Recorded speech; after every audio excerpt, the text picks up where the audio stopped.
Hey, this is CinelikeMe with episode 4, and I'm going to be talking about debt and the cycle of debt. The thing about debt is it's not specific to individuals or even cities or countries. The entire world is in debt, but how is that even possible?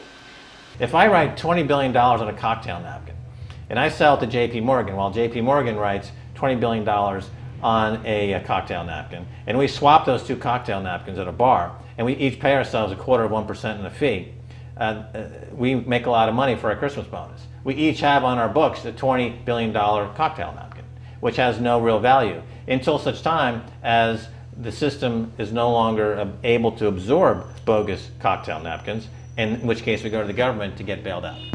Because debt has no logical, physical base. It's like money. The only reason money has any value is because we all agree that it has value. Therefore, the only reason debt has any power is because we all agree it has power. It's a social construct. There is no country out there that isn't now saturated in debt. The cascade of sovereign debt defaults we have seen can only be the beginning when the math is taken into account. It has been estimated in the United States alone that income tax would need to be raised to 65% per person just to cover the interest in the near future. Economists are now foreshadowing that within a few decades, 60% of the countries on the planet will be bankrupt.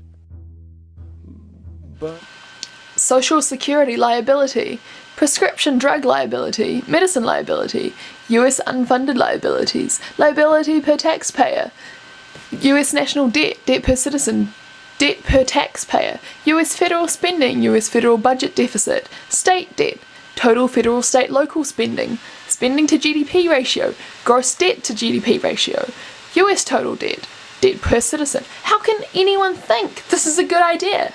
We're occupying this whenua, this land, as a statement, and that statement is about the misappropriation of public funds in the times of serious recession and an economic meltdown that we're facing. We're seeing huge budget cuts to healthcare, to education, in the UK even to the police and the army, to social welfare, and we're saying, look, you know, how much more can people take with so many young people becoming unemployed, the casualisation of the workforce, and no hope for so many people. I googled debt. There are hundreds of thousands of articles about people in debt and countries in debt and the cycle of debt and how to pay off your debt and how to not get yourself into debt.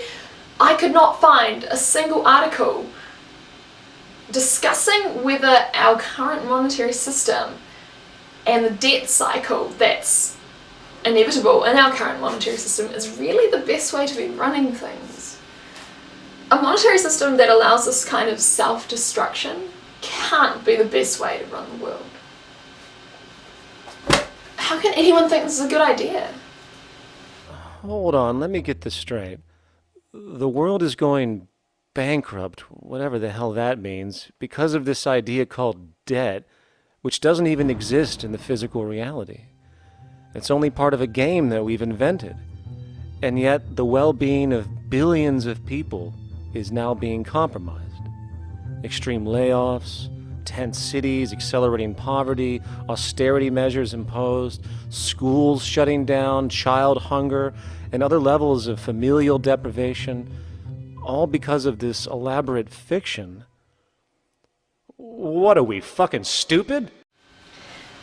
But again, there are plenty of resources. It's just a limit on the social construct that you need to have access to these resources.